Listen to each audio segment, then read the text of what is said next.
All right, we're good to go. All right, hey everyone, welcome to the September 2023 meeting of San Mateo County Parks and Recreation Commission. We were off last month, so we have a lot to get to this month's meeting, including appointment of a new commissioner for District 2. So really excited. But just to get started, like we do always, let's start with the Pledge of Allegiance.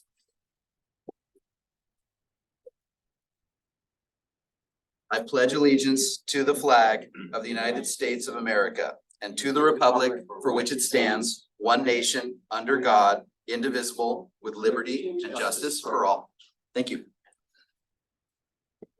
All right, let's go right into item 2, which is installation of Thad Block as the new District 2 Parks Commissioner.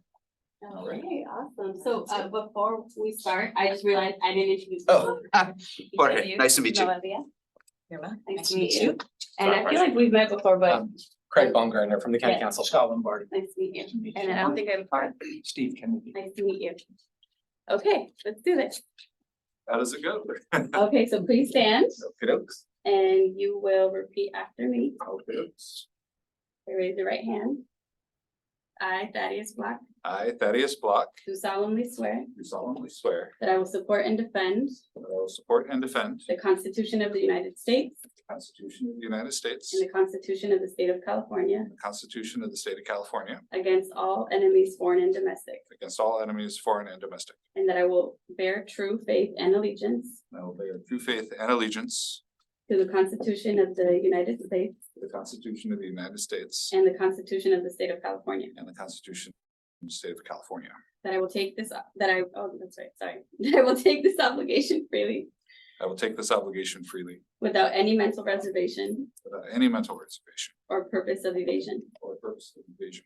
And that I will well and faithfully And I will and faithfully discharge the duties upon which I am about to enter. discharge the duties upon which I am about to enter.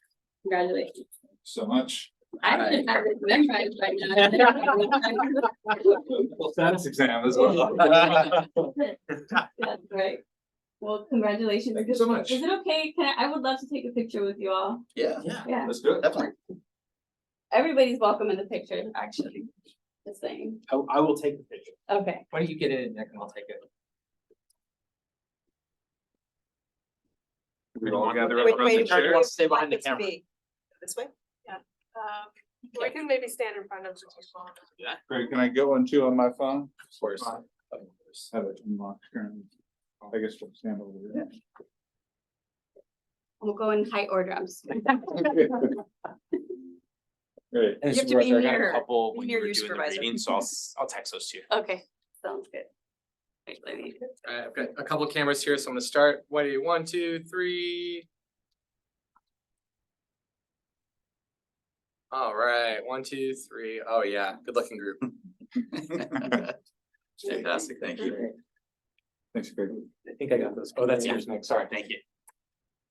I'll text them all to you, Supervisor. Okay, thank you. And with that, I'm gonna head out because I have a transit authority meeting to get to. So congratulations. Thank you so much. Thank you for Have a joining. great meeting. Thanks, Supervisor. Thanks, Supervisor Corvo. Take care. Thank you. Thank you. Bye.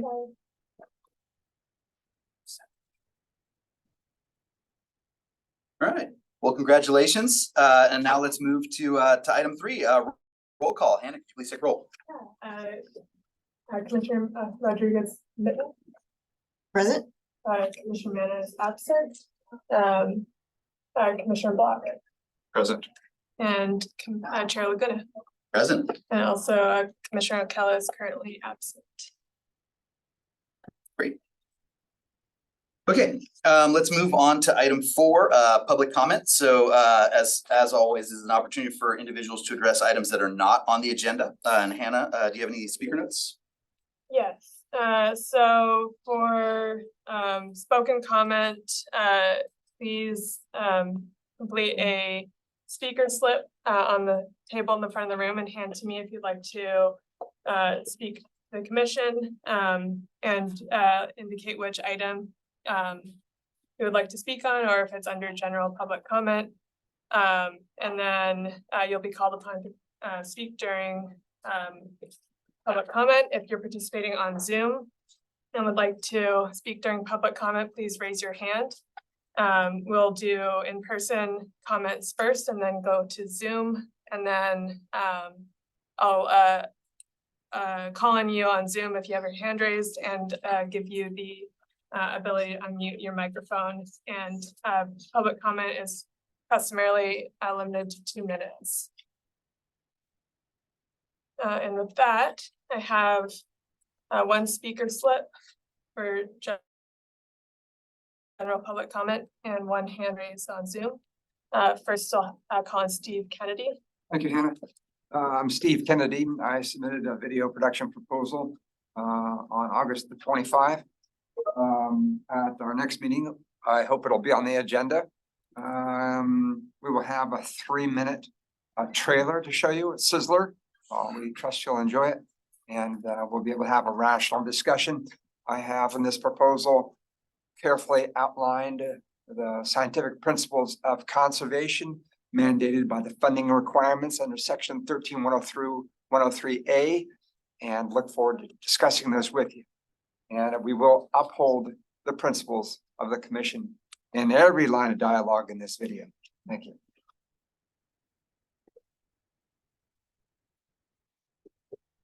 And then I guess just for the record, Commissioner Ocala is present. And then Burnett, I'll call on you for public comment. Should be able to unmute. Okay, Burnett Severa, El Granada. It's a general comment. Excuse me. First, just wanted to quickly welcome the new commissioners. Although the other commissioners have kept the commission moving forward, it's nice to have representation from all the districts, including our district, District 3. We, the neighbors to Quarry Park, have previously raised concerns about Quarry Park to the commission because we are being adversely impacted by the park and feel things could be made better for the surrounding neighborhood and community. We had submitted supporting correspondence for our concerns to the other commissioners, and we will be sending the new commissioners that correspondence so they too can have full understanding of our concerns with Quarry Park. Since your individual emails are not provided, we wanted to give you a heads up that we will be sending supporting correspondence to you at the commission's email address. One of our concerns, Quarry Park drainage, is already listed as a future agenda item, and we hope our other concerns will also be taken up by the commission now that it's fully staffed. We appreciate your service and help. Thank you.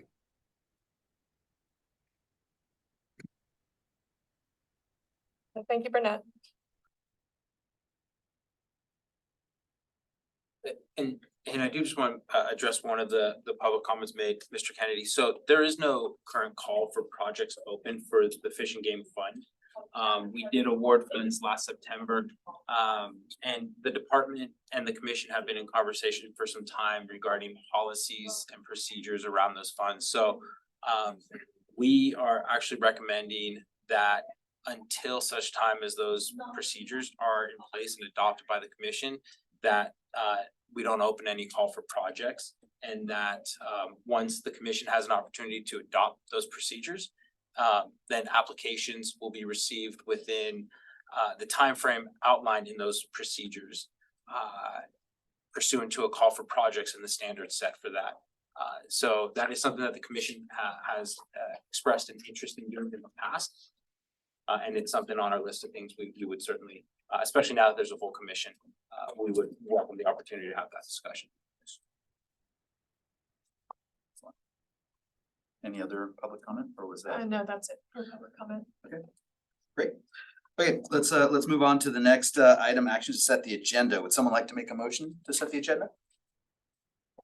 One other thing. Oh, is there anything you want to? I try to give commissioners opportunity if there's anything you want to say when you first jump in. I completely forgot. My mind's scrambled right now, so I wasn't sure if there's anything you wanted to just kind of say about yourself. Oh, yeah, so just like a little introduction. Anything you'd like. Yeah. If you want to also sing. That's well, I was saying, but I do my guitar, so but I didn't bring that. Yeah, no, just take a minute and say hello. So first of all, really quite an honor to be here with you all.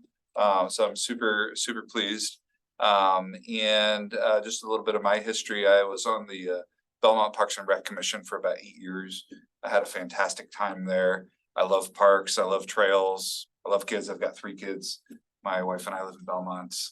And so we just love being in the open space. And enjoy hiking and biking and all the fun stuff. So it's a real pleasure to be here, and I really look forward to digging into some of these great projects that we have coming up. So that's basically Welcome. all I have to say. Thank you so much. You're welcome. Nice catch, Nicholas. No, Slip my lip too. that's on me. Yeah. That's on me. Cool. All right. So would someone like to make a motion to set the agenda? So moved. Do I have a second? Seconded. Great. Roll call, please. Commissioner Rodriguez Mitten, Yes. Commissioner Black. Commissioner O'Connell, Yes. Chair Laguna, Yes. motion passes. All right. Good. All right. So we're now into the regular agenda. So we have a couple of items for today. First and foremost being the nomination election of commission officers. Very, very exciting. We haven't done this in feels like 2 years at this point. But we're gonna do that. There's also a discussion on the youth commission liaison, as well as presentation on the it's a summer 2023 department update. So we'll start with 6.1, which is the nomination and election of the 2023-2024 commission officers. So I guess Hannah was nice enough to kind of put together at least a little bit of structure around this. This is actually only I think the second time that I've been, Meta, you might have been on a couple of other ones before, but in essence, we're gonna go through and do the nominations as well as the election of the new officials for chair and vice chair. So this is in accordance with the commission's bylaws. We need to annually nominate and elect a chair and vice chair. And normally they serve until December 31st of the year. Since we're so deep into it, unless folks have discussion on this, I think what we're probably gonna do is to have it go through the end December of next year. And Craig, I don't know if there's anything specific we need to do to kind of make sure that we can do that, or is that just at our discretion in terms of the elections? I think your bylaws do contemplate that that you make, that Until you the do next, this. yeah. But obviously it was a bit of an different situation this year with not having the full Yes. commission. I think if the commission's intention is to do it all in kind of one fell swoop, that's absolutely fine. Okay. An alternative would be just to nominate for the end of the year, and then in either December or January, you could just re-up for another year by action. But I think it's fine if the commission wants to go ahead and move forward now, if that's the consensus from the members present. Okay, maybe we can discuss it. I don't know if anyone has thoughts one way or another. Clear as what the issue is, I'm sorry. Oh, I think that as I understand it, we had not, the commission had not elected a new chair and vice chair for the current year because we were gonna wait for the new people to come in. And so the question is whether the commission should elect a chair and vice chair now to serve through the end of this year and then repeat that process for next year, or just do it all at once for the remainder of this year and the next year. So on schedule wise, on around about the time when we typically do nominations anyway. And so, for the following year, so I think it would make more sense to just go ahead and do nomination for the following year and let the current officer serve until December. So I think that's up to the commission. If that's the desire of the commission, I don't think there's a problem with that. Yeah, no, I think it's really it'll be essentially the motion that is made. Yeah. Okay. Yeah, and honestly, I'm fine either way. I think, if I'd rather not have the election go through the end of the year and then, but I'm also fine with just doing the election now and doing it through the end of December next year, because that's what, an extra 2-3 months on top of the regular term anyways. So just to reference the bylaws, and I don't have that in front of me. At what point do we solicit nominations for officers?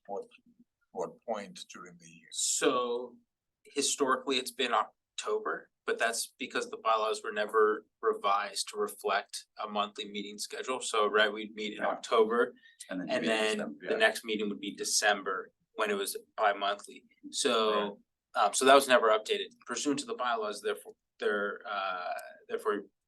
October would be when that would be normally happening. So given that we're currently in September, you're a month early.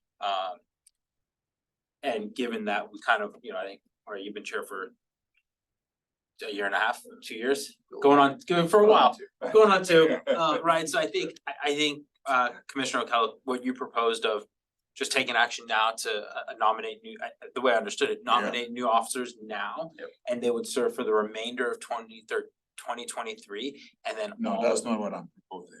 That's not what okay. what I'm proposing is let the current officer serve to the end of the year.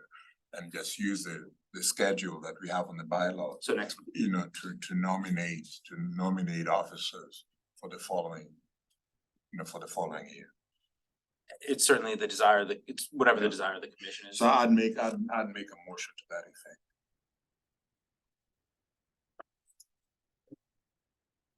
So so I will ask, so both of you are comfortable with remaining in your positions for the remainder of 2023? Right.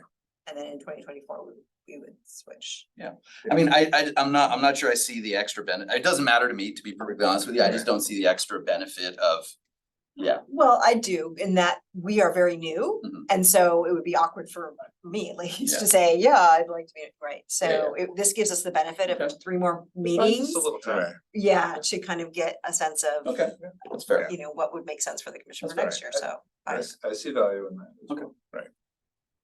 All right. I think the thing I would add is that the bylaws don't require that these happen in separate meetings. So it's not like you have to do nominations in November and then make your Yeah. your election in December. That's right. It can all happen in one meeting.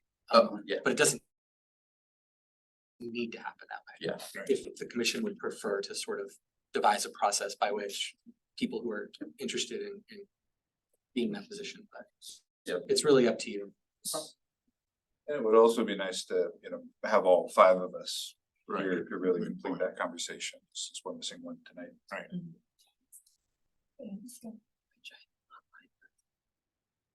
So then, Commissioner O'Connell, I think if you can make a motion to that effect, so that it's clear for us when you'd like this on the agenda, and if you want it in a nomination and election in separate meetings, or if you want it all in one.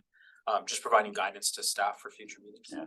Well, like Commissioner Block had a good point, right? We don't have Commissioner Manna here right now, so I think that actually is another reason why maybe we should push on this one until we get, assuming we can get everyone the next time around. But yeah, I think there is some value in that, and some, maybe we push the nominations till next time.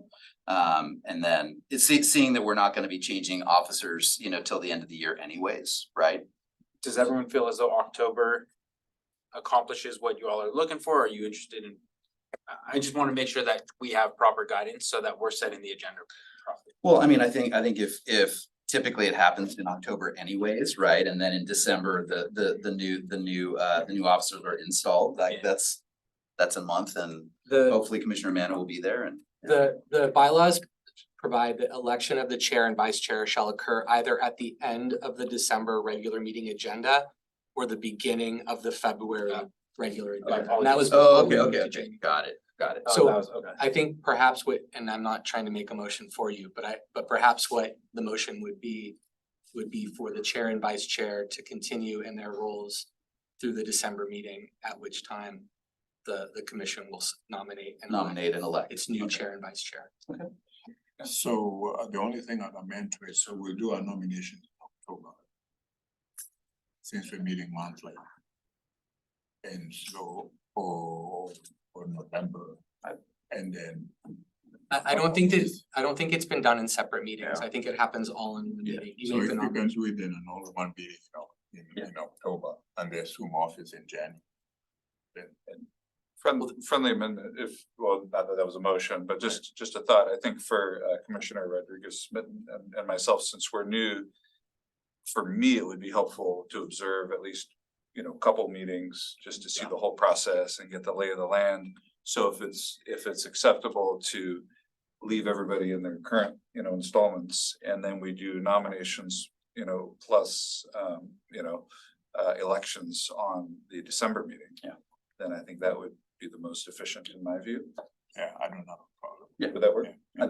That works for me as well. Right, So should I make a motion? Yeah, Okay, so I'll make a motion to say that we'll leave vice chair and chair in the current positions until the December meeting. At the December meeting, we do nominations and elections for the excellent. following year. Do I have a second? I will second that motion. Okay, before you vote, do you want to call for public comment on this item? Yeah, let's do that. Thank you. I don't have any speaker slips for this and I don't see any hands raised. I'll do a final call for any speakers on Zoom who want to speak on public comment. Please raise your hand. And I'm seeing none. So no public comment. Great. All right, let's get a roll call then. Commissioner Rodriguez, Yes. Commissioner Block, Yes. Commissioner O'Kello, Yes. and Chair Laguna. Yes. Motion passes. Great. Okay, thanks for that. Let's move on to 6.2. This is a discussion on the Youth Commission liaison for the Parks Commission. And Hannah, I think you have some stuff you wanted to review. Yeah, so the staff liaisons for the Youth Commission had reached out to me by email. The Youth Commission is having a retreat on September 28th. And the Parks Commission, at least one representative from the Parks Commission is invited to attend to the Youth Commission's retreat.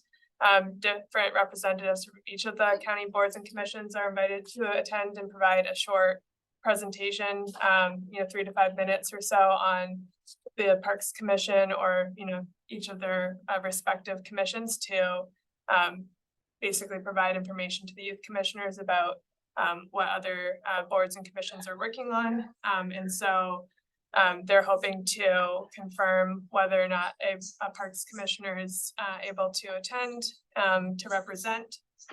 And there's also the interest and discussion to potentially have a youth commission liaison join the commission and participate in our meetings in the future as well, which is something that we've had in the past as well. I don't believe there's an individual youth commissioner assigned or identified yet. Those might happen after the retreat, but another just discussion item to confirm or be able to relay to the youth commission about that.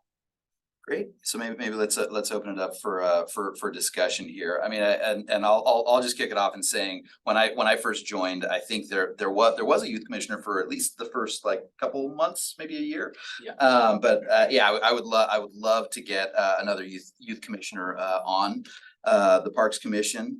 In terms of the September 28th retreat, personally, I'm not sure. I'd have to see the timing and everything else, but hopefully, I mean, if there's someone that would be willing and able to do that, I think that would be fantastic. I don't know if any of the other commissioners have comments or. Sorry, I didn't mention, it is scheduled for 6 to 8 p.m. 6 in to the 8. evening Oh. of that day. So it is Oh, an okay. evening meeting. And location And I is where? confirm, I believe it's here at County Center. I just don't remember which room number. Is it okay to ask a couple questions? No, of course. About, I don't know the makeup of the youth commission. Yeah, so I can take the first stab of this if you all would like. So Youth Commission is individuals in a certain range, typically high school, who are interested in being engaged civically. And so they have their own commission with a board, and then they work through the boards and commissions of the county to drive initiatives of interest for the youth.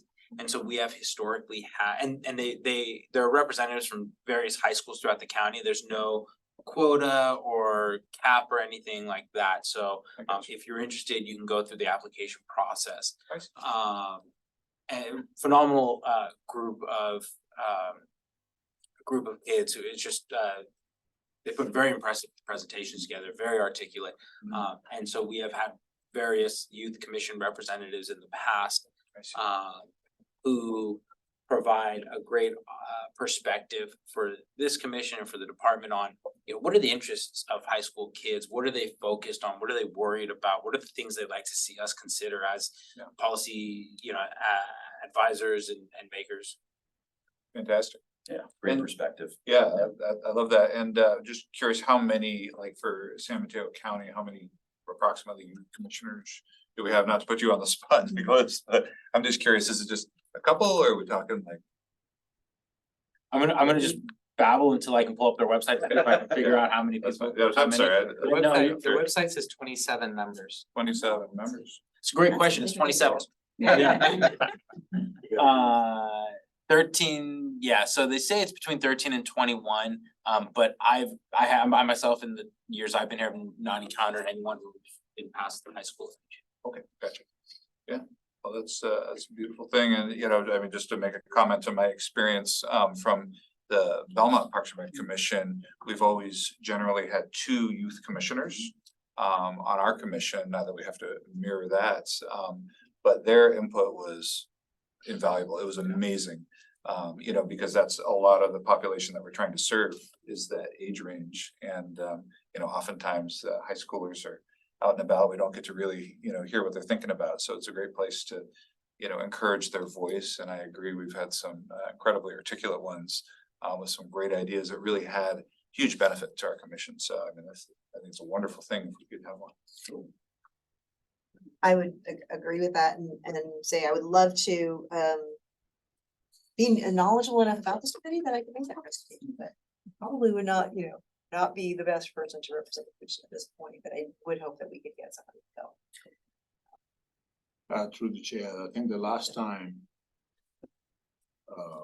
we participated in the retreat, it was me and Commissioner Manet. We went together jointly. And we made a joint presentation, and, you know, there was a question and answer period. You know, they raised some interesting points. For instance, they did not know how many parks there were, and so, I mean, so Commissioner Manet has really taken that point. He raises that issue about, you know, visibility, you know, particularly amongst the youth. I think that was shocking to both of us. You know, that not only did they not know, but they were not taking advantage of the resources, and they were pleasantly surprised, and they were willing, you know, to, you know, seriously get engaged, at least in terms of publicizing, you know, what resources are available at the county level. And you're familiar with City Park. Very familiar with City Park, so, and so the 28th is not a good thing. My Mother's Day, which is my birthday, I consider it not my birthday, but my Mother's Day. My Mother's Day is on the 30th, so I'm gonna get it.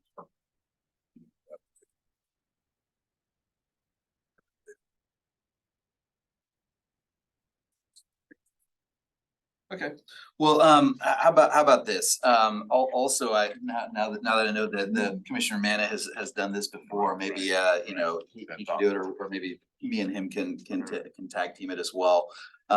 We can follow up with him maybe offline and then figure out how we can get it going on. But I do think we need to have some commission representation. I think it'll be a great time to kind of reach out, and I know it's been a while. I mean, it's been, yeah, probably a couple years since we've had a youth commissioner, so it'd be great to get connected back with that set of folks. So, cool. And through the chair, I think we can make a commitment, say yes, the Parks and Rec Commission is gonna be represented. Yeah. It might not be clear as to who, but the Parks Commission is going to be represented. And if for whatever reason, you know, we can find 2 people, well, you know, 2 people go, you know, actually sacrifice some time, you know. Great, yeah, and I don't think we need to take any action for this, it's more informal, so we can follow up with you and Commissioner Manna and Yep. see if that's feasible, and then I'll let the youth commission staff liaison know. But Okay. there'll be representation.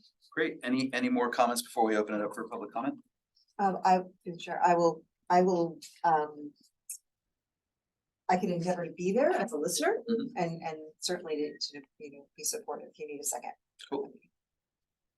And perhaps you, through the chair, you could ask the question, we're not precluded from limiting ourselves to 1 or 2. Yeah. I don't think You it know, is. if several of us want to go, other than the Brown Act. Yeah. Other than the Brown Act. That pesky brown. Other than the Brown Act, we did preclude us from just listening and not participating. I mean, it's really a public event. As some Mateo County residents, we can go as residents. Yeah, I think that would be fine, right? I think it would probably be fine. I think Yeah. it's not a Parks Commission meeting, it's a Youth Commission meeting, but I'd need to, I can follow up. Right, thank you.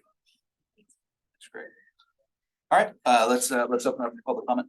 Yeah, I'm not seeing any hands raised. I'll do a final call for any public comment on this item. If you can raise your hand on Zoom. And seeing no hands raised, and I also have no speaker slips for this item. All right. Fantastic. So let's move to the next item, the San Mateo County Park Summer 2023 Department Update. Perfect. So, for background, the commission is used to seeing this information in written form, and this meeting, given that you know, we still have one commissioner getting up to speed and one new commissioner, we felt we actually wanted to put it in a presentation format and all the information we usually include and be able to talk about it and have a dialogue. And you're gonna see that whereas our department report is typically just what has happened since the last meeting, we're expanding it this time around. And we're actually gonna kind of talk a little bit about things like how many parks do we have, how many miles of trails, things like that. And so we felt that given the circumstances, it was best to present more of a general presentation and then open that up for a conversation. Next month, this will all be presented again in written form, but again, we felt that under the circumstances, this was probably gonna be a bit more effective. Yeah, especially given since normal commission meetings, the report, you know, we don't really talk about it. So I did wanna maybe draw this as a little bit more of a special item. And so, thanks, Anna. So here's an agenda of what we're looking at today. And so I'm gonna give a brief overview of our system. We will talk about our visitor demographic this year. And then we'll dive into our interpretive division, which I think is extremely important for the commission to really understand. And then we're gonna talk about the projects we have going on, and we frame everything through the lens of our strategic priorities, which are facilities and infrastructure, visitor services, and natural resource management. Everything we're doing is not covered in this presentation. We would be here certainly all night and well into the morning, but this is really gonna provide a highlight of the projects we are wanting to highlight, at least for you, as of, you know, early September this year. So our mission is through stewardship, San Mateo County Parks preserves our county's natural and cultural treasures. It provides safe, accessible parks, recreation, and learning opportunities to enhance the community's quality of life. To achieve this mission, we have 24 parks and recreation areas. We have 24 parks, recreation areas, regional trails, historic sites, and all of that entails over 16,000 acres of land, 200 miles of trails, 10 playgrounds, 9 campgrounds, 1 marina, and more picnic sites and reservation sites than we can count. And so the system, just through that outline, really supports a variety of uses, including hiking, biking, camping, picnicking, equestrian, walking with your dog, playing on playgrounds, tide pooling, birding, boating, and more. You can see we really do cater to kind of almost anything you can imagine in the recreation field. And that's something that we're very proud of, and we'll talk about a little bit throughout this presentation. But in recent years, we've done what I would consider to be a remarkable job in expanding access for user groups, specifically dogs and bikes. And so that's something that we are continuing, and we're very proud of those efforts because it allows us to serve a group of individuals who were historically not able to use our parks. The one thing I will also point out is as a county park system, we span the entire county. So our park furthest south is in Livermore, Pescadero Creek County Park, which goes almost all the way down to the Santa Cruz County line. And our furthest park to the north is San Bruno Mountain, which almost goes to the county line with San Francisco. We also touch the bay and the Pacific Ocean, and we are also along that skyline spine in the county. So you can see we are spread out, which is really important because it allows us to serve a large geographic region of the county, but it also makes operations a little bit complex. Fortunately, that's why we have Scott, and Scott does a remarkable job of leading our rangers in the day-to-day tasks of managing, our 16,000 acres of land.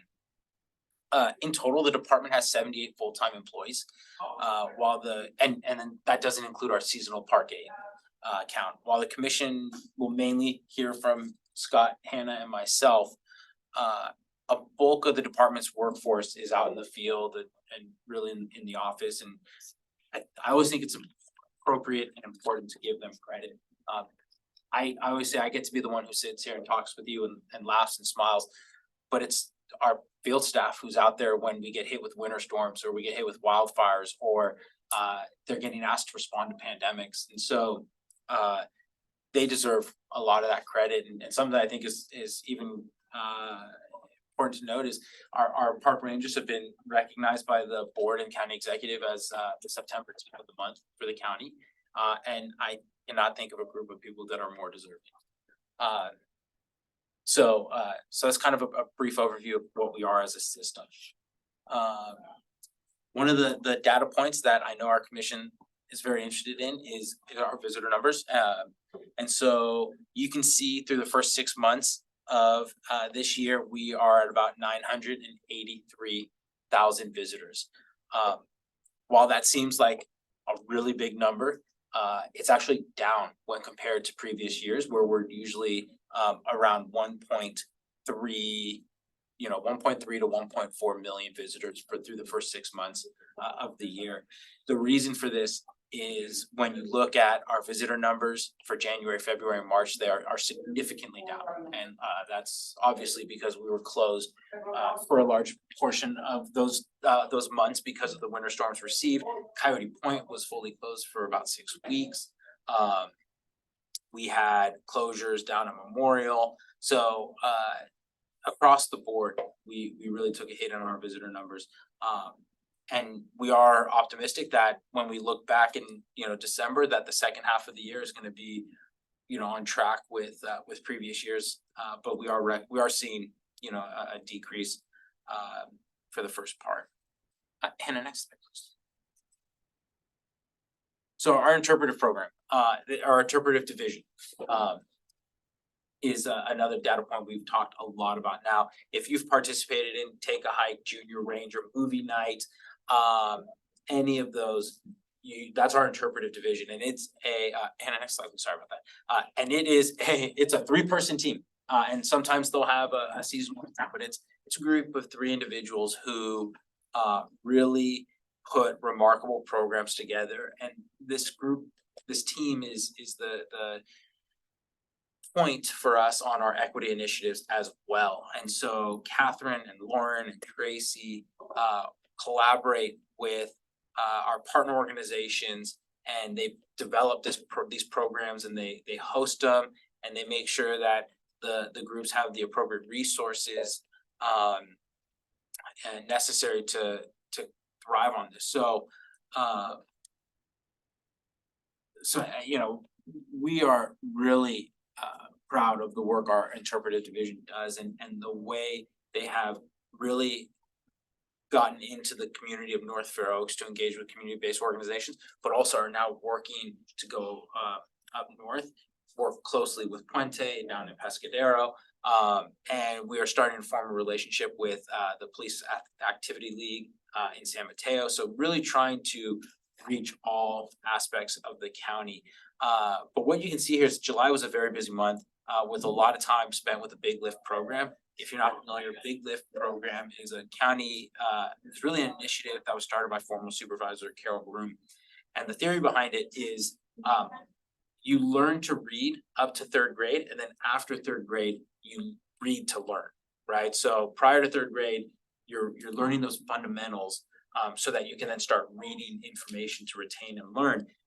And the big lift, the whole goal of it is how do we make sure that every child in San Mateo County can read at grade level at third grade, so that no one is falling behind, because you fall behind at a significant rate if you're not able to do that. What we do is we partner with the Big Lift and county library system to host field trips. And so instead of having kids in classrooms just reading all day long during their summer, we also want to make sure that they're outside and they're exercising and they're having fun and they're getting exposed to new environments. And that's where we come in, and that's where our park system comes in. So we partnered with them on a number of occasions. This is something we started last year, and we fully anticipate we will continue to do as long as the Big Lift initiative is around. The other event that occurred that I want to call out especially is the event that occurred on July 20th. I apologize. I'm getting ahead of myself. Yes, it's next month. Hannah, next slide, please. So there's a great event here in August, the second event on the list with Casa Serpulo, where the Parks Department actually went out and we purchased tents, we purchased sleep pads, chairs, cooking equipment, a lot of the things that you would need to go camping that are oftentimes make camping cost prohibitive for individuals. We purchased that, we now own that, and we partnered with the Parks Foundation to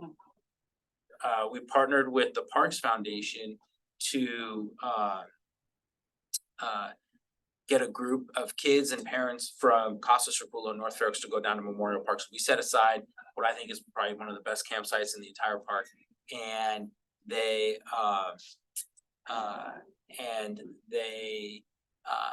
went down, spent 2 days down there, played in the creek, made s'mores, just had a remarkable time. One of the things that I love about this though is it was an opportunity to kind of test that this program would work.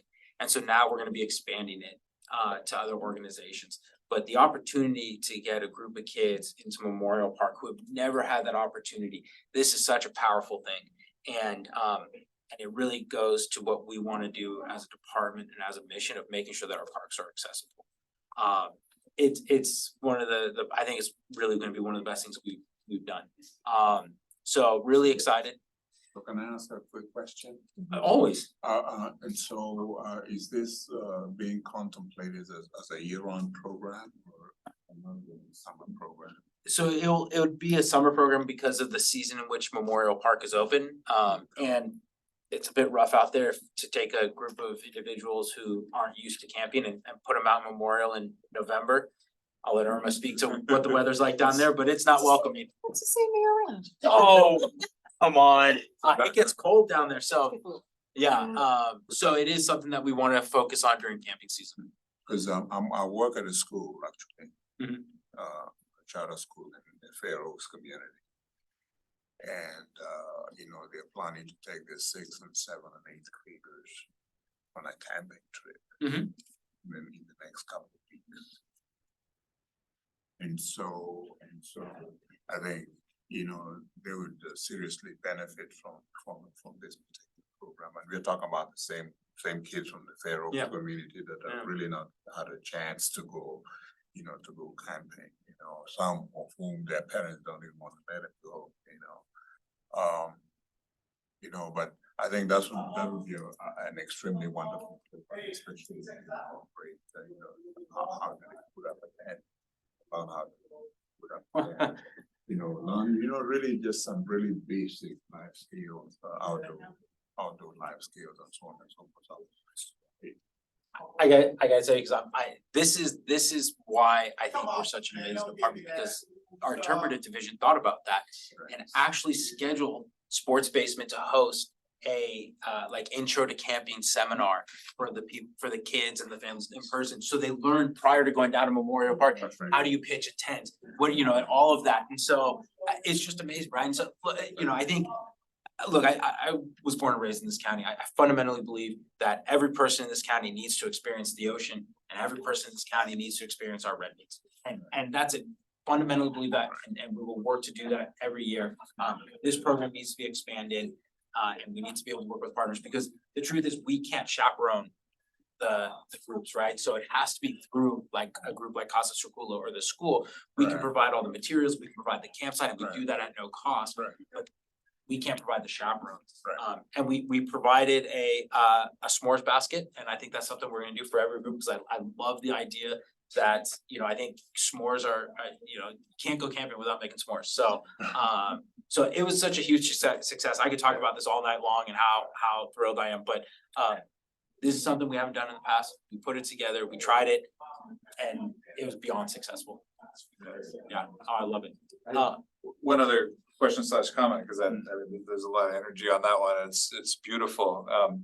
So I know, because I'm involved with a local scouting troop, 27 in the Belmont and San Mateo area. We have, like, at the end of the year, there's always extra equipment that our troop has, where it's just like goes into lost and found, nobody's claimed it, perfectly good equipment. But they were actually looking for a place to donate, and I wouldn't be surprised if that happens to like every troop. So if there's like interest in additional, like, it's high quality, it's in good shape, it's just nobody claimed it. Let's talk. I'd love to get you connected with Catherine, because that's all equipment we can use. And yeah, I mean, the more we have, the more we can make available. There's a lot of it. Right. Have to increase Catherine's, the size of that division. So the other thing, and next slide, please. The other thing that was a huge success, which I was talking with Supervisor Corzo about, was Summerfest. And this is really a spin-off of Kite Festival. And this was such a cool event. We had something like 25 resource booths. We had kites, as you can see on the picture there. We had taiko drummers. We had a program from San Mateo High School that was singing and dancing. We had Kiddos Choo Choo, which was, you know, it's a trackless choo-choo train that you got to drive along the promenade. You ride there on the bay, and then you loop around by the playground. It was a huge hit. I can say that as someone who wrote it, and you could just look at the line. The line was unbelievably long. Hugely successful. Kite Festival used to draw about 1,000 people. This drew between 2,000 and 2,500. This is something that we're gonna be doing annually. And we're gonna, you know, we'll make some modifications. But overall, I could not be more thrilled with how this event went. And I know you were there. I don't know what your thoughts were. Yeah, it was really great. I'd love to see it continue and expand. You know, it was awesome to see how many people turned out. It was a huge crowd. And the music, like they had the taiko drummers, and the music entertainment was fun. There was different food trucks, good food. And I think everyone always loves the kites too. Oh yeah, They're awesome. You can see the kites from 101, right? It's the craziest thing. But a huge success from a community event perspective. And so yeah, I agree with what Hannah said. I mean, that's something we're gonna look to both hold at Coyote Point annually, and then figure out how can we replicate that elsewhere throughout the system. Cannot say enough amazing things about the event, but most importantly, that's who we have in this department, are people who put events like that together. And again, Catherine and Lauren and Tracy, our interpretive division, are just remarkable individuals who love what they do, and they just care about the people they engage with. And I couldn't be more proud of them. And I tell them on a regular basis, I mean, working with them is really one of my favorite parts of the job. Hannah, next slide. Now we get into the strategic priorities. So first one being facilities and infrastructure. And the department has placed a great focus on addressing deferred maintenance, really in recent years, as funding has become available in ways that we haven't had in the past. And for all park systems, not just ours, I fundamentally believe that allowing facilities and utilities to fall into disrepair is, it's common, but it's also just this never-ending cycle that I don't think you recover from. And so we are doing everything we can to kind of combat that. And so we I think the projects down at Memorial Park are a great example of what we're trying to accomplish. We replaced 13 restrooms and shower buildings. We didn't remodel them, we didn't refurbish them. We demolished them and we put brand new structures in, along with a new wastewater collection system. And we're now kind of aiming at that water distribution system. And the same thing at Coyote Point with our water distribution system as well as our sewer system. We're aiming to completely modernize those, not replace segments that break. We're looking to completely modernize that system so that we don't have breaks, because when systems break, that means we shut down restrooms. That means we shut down water fountains, we shut down campgrounds. And that means visitors are having to walk a further distance to use facilities. It just isn't the type of service we want to provide. We are also, well, so I'll get into that, but that is a huge focus for us, is addressing our deferred maintenance. Next slide. So one of the biggest projects we have going on to Tunisia Creek Beach, some of the commissioners have met on site there. For the new commissioners, we will absolutely need to get you on site because it is one of the most beautiful views. You've seen the property probably a million times. But that's Yeah. okay. And it is just one of the most beautiful places, I think, in the entire county. And this was a 58-acre privately owned property that's being converted into a public park. You'll see some renderings on the right-hand side of what this looks like. And construction started on August 29th. It's estimated to be completed in May 2024. You know, I put kind of a big asterisk next to that it's all weather depending. You know, if we have a winter like we did this last year, I can't make any promises about anything. But it's important to note that we have prioritized certain work to be done this year in case we do get that heavy winter. There's a lot of earth moving part of this. There's also landslides, both active and inactive on the property that we know about. We knew that going into the acquisition. Part of this project is actually stabilizing those so that we can extend the longevity of the property as a park. Some of the other aspects include a brand new parking lot in the Caltrans right away. We'll have about 60 parking spaces with some overflow. We will have an ADA accessible path down to the mid bluff, restrooms, picnic tables, overlooks, improved access path down to the beach. Interpretive signs, ranger station. Eventually there'll be a ranger residence on site so that we can do a better job of having a 24/7 presence. And then we'll be doing restoration work as well. And next slide. And one of the other projects we have going on, Flood Park. Right now, the Flood Park pump track is under construction. I had a chance to see it last week and it looks absolutely awesome. I think the kids are gonna love it. We on Tuesday will be we went out to bid, advertised bids. We're gonna actually end up rejecting those and we're gonna go out to bid and reopen. We're gonna re-advertise and open, but the ultimate plan is that we will still break ground early next year. And I want to get as much of that phase one project open by the end of the year. We did come into some new information regarding utilities and approvals that we think are going to change the bit of that. So that's why we ended up going that route. And again, that's on the board agenda on Tuesday, public information. But this is phase one will include a multi-use sport field, tennis pickleball courts, basketball courts, picnic reservation areas, walking paths, subsurface utilities, sand volleyball court, the pump track, and improvements to the parking lot. That is going to be somewhere, we're estimating that that's going to be something like a $12 million, $14 million project. I think when all is said and done, Scott, correct me if I'm wrong, but by the time we finish phase one and phase two, probably be the biggest project we've done as a department ever. Oh, absolutely. So, nothing like doing multiple big projects all at once. Yeah. And there haven't been any material changes since we last talked, right? I mean, it looks pretty much the same, so. Yeah, I mean, at this point, the biggest, the only new real concrete piece of information is the shape of the track. Yeah. But it's in the same location. Okay. And that track, I give credit to the designers trying to fit in a fun track in that type shape was tough, but they did it. And one of the cool things is it has a redwood stand that is in the gaps of the pool. So you're gonna get a little bit of shade from that. You have a really cool riding experience. We will need to make sure that we're blowing it on a daily basis, so no one's falling on whatever comes off the trees, but we were able to do that in a way that we also think protects the trees. What, a couple questions on that. What size, like, what percentage of an acre is the track space approximately? I'm sorry, you're gonna learn It's stuff, so Ellen, funny. I We were like just those. talking about this the other day and it's in my email box and I can find it for you. Not at all, put you on the spot. No, Sorry. don't worry about it. That's, you know, That's a beautiful project. That should be a lot of fun. I'm going to, so Hannah's gonna start presenting in like a slide or two, so I'm gonna look for it when Yeah, she's we'll get- doing that and I will get back to you. Whenever. Next slide, please. And then Coyote Point, so probably the park hammered the most this winter, Coyote Point. We lost 100 trees. We then had to remove probably another, 80, Anna, is that right?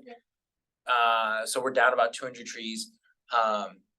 Picnic sites destroyed, parking areas destroyed, facilities and buildings impacted. But I also see this as a huge opportunity. So how we respond to this, I think, is gonna be a reflection of who we are. And the area you see in this picture before was just all eucalyptus, right? You did not have that beautiful view of the marina and the bay, but now you do.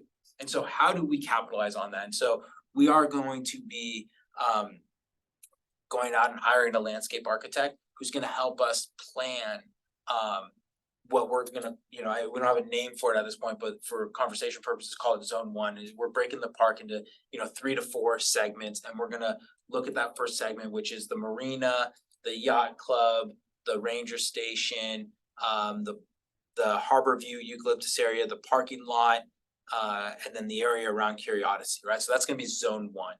And we'll hire a landscape architect who will help us plan that area and what those improvements look like. But the picnic and reservation areas at Eucalyptus and Harbor View are ready to be improved, they're ready to be modernized. And so that's what we're gonna really embark on. And there'll be a whole public process to that.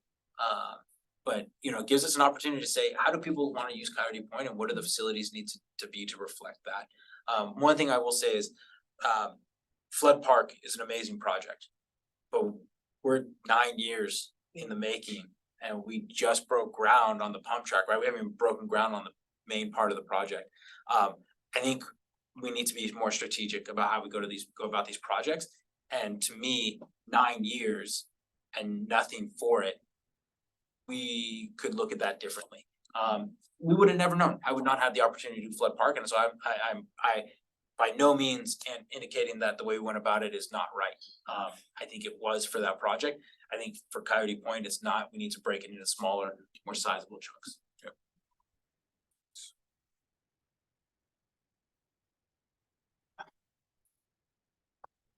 Yep. Come on, I didn't want to leave this out. So Okay. last year, county purchased 0.67 acre property in Pescadero at the intersection of Stage Road and Pescadero Creek Road. And it was purchased for a community plaza. This has been something the community's asked for a long time. What's important to note is that grass area is the parcel we purchased, and then that, we'll call it that dirt area, that's where the red arrow is, that's part of the road right of way. So the county owns all of that. And so the question is, how do we improve that for the betterment of the community? There is a steering committee, Irma's on it, and the department's gonna be leading an effort with the landscape architect to look at how do we develop a community plaza there and how do we meet the needs of the community. We were also fortunate, in addition to purchasing that, Assemblyman Mark Berman secured $2 million in state funds for this effort. So, but candidly, $2 million when you're talking about a project like this doesn't go a long way. So we are gonna have to be very strategic about how we use those funds. And so the first step is gonna be talking with the community and engaging with that steering committee and getting on the same page about what needs to go there. Is that the general store right there? It's the post office is right there, and then if you were to go up from the red arrow, that's where the gas station and more importantly, the taqueria is. Yeah, Best yeah, tacos yeah, around, yeah. you know? So yeah, so that's where that is. So And it's then like, Duart's is the other corner. yeah, but it's like right there when you enter town. And so it'd just be such a huge resource, I think. Is there anything you'd like to say on this? I mean, you've been working on this project longer than I have. This project originated because we have no public bathrooms in the heart of town and we get many, many, many, many visitors, not to mention people who live there who live far away and that was really the origin of why we need a community space that is not attached to a business or a commercial enterprise, so people can have bathrooms. And we had incredible amount of community input on, is it more of a playground, open space, or is it a plaza that would serve other community needs? That are, because we don't have a community center, right? So classes, Parks and Rec, kind of classes and other community needs. And then also being mindful that we have neighbors all along there, and what are their needs in terms of their concerns in terms of noise or pollution or, trash or overnight visitors. So we've had great dialogues. The community is very interested. The business owners are very interested. And really looking forward to collaborating with the Parks Department and seeing what this could become. So what is the size of the parcel that's the county bought? 0.67 acres. That's nice.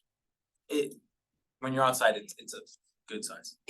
I'll have to say, it sounds odd for us to want a park when we have best parks in the county. I mean, Memorial is huge, Pescadero is huge, right? And it's like, what do you guys need another park for? You got everything. We need a different type of park. Yeah. Which that's why the name Plaza, it may be a plaza, but or it will be something different than a memorial park, a camping park. But it will have bathrooms. I think that's like number one. I think that's the number one. I'm pretty big, I that's think- it's like. Yeah, I think that's the number one thing people wanna see. Right. So yeah. Sure, and as as part of the cycling community, when we road bike there and we go through and we, use the bathrooms in the businesses, and so I'm sure the businesses would be happy to not have us, coming in there. That would be great. I think there's a lot of people who'd be happy if it was just a parking lot and bathrooms, but I think we can get. We can get aim higher. Aim higher. Aim higher. So yeah. Yes. Alright, so another project that we're working on is the San Bernardino Mountain Day Use Improvement Project. And this is focused on upgrading and updating the existing infrastructure at this day use picnic area at San Bernardino Mountain. So currently there's about 14 different dispersed picnic sites throughout a meadow area. Each has between 1 and 3 tables, so it's caters more to small groups or single families coming to picnic. Throughout the park system, though, we definitely see a demand for group picnic sites. So through the project, we're hoping to at least include one larger group picnic site in the upgrade, so it can cater to those types of groups and also serve as another park in the North County that has a larger reservable or drop-in picnic option for large groups or for families visiting. And just make the picnic sites more inviting. They're currently, just a bit aged and ready for an update. And then we're looking to replace the restroom facility that's there as well. We're excited to be looking at a design that is actually more of a dual purpose facility. So it would be a restroom still, but we're looking at options that have sort of an attached interpretive area as part of the building. And so that one image is a sort of a sample of different kind of structure that might be an option, but you can see how there's sort of an open air pavilion or a covered area attached to the restroom facility that could be used for more sort of creative interpretive programming. And so we're still in the early stages of planning this, but we think that it's a great opportunity to act as an interpretive facility that's slightly different from their more traditional visitor centers where we do have different parks that have dedicated visitor centers, but these operate on limited hours and are operated fully by volunteers. So it's based off of, what's available to schedule and staff these facilities, but by having this be more open air interpretive area, there may be able to be exhibits or panels that can be viewed passively as well by any park visitor, as well as offering a space to do programmed or volunteers-led interpretive or sort of visitor center focused programming as well. And so that's something that we're currently working on figuring out and incorporating into the design process, but excited to kind of see this as a new, more kind of novel opportunity to provide an interpretive space at the park. There's definitely a lot of really interesting and unique aspects of San Bruno Mountain, so a lot of opportunities to share those stories and kind of have a venue or a location for that as well. The next few slides cover updates on some of our storm damage projects. So Sawyer Camp Trail experienced some significant damage from the winter storms this year. There's 4 different locations where there's either culvert washouts or landslides along the trail edge that are compromising the safety and the stability of the trail. And so the trail has unfortunately been closed since the January storms, and we're working with our Department of Public Works currently to schedule and implement the appropriate repairs for each of these locations. A big step in the process to get here was to work with a geotechnical engineer that could actually provide appropriate recommendations for how the fixes should be planned, or what's the most appropriate repair to better stabilize the slopes or replace the culverts that were impacted. And so that was completed, and now we're able to proceed with the contracting process. We're hoping that the work will be able to start in the middle of September and be completed by early November. And we are planning to phase the work in a way that we're working from south to north, so that we can hopefully phase reopening of segments of the trail as certain repairs are completed as well. Some other park fire roads or access roads that were impacted by the storms as well include 3 roads, but we're specifically looking at repairs on Campground Road and Old Hall Road. But another road at Hutter Park, Richards Road, was also significantly impacted by a landslide.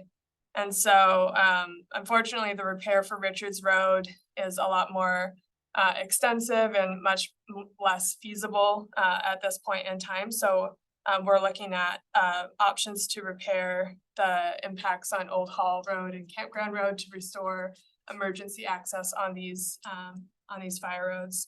And so for Old Hall Road, which is the image on the bottom, that was a sort of already degraded culvert where a sinkhole formed as a result of excessive runoff from the storms.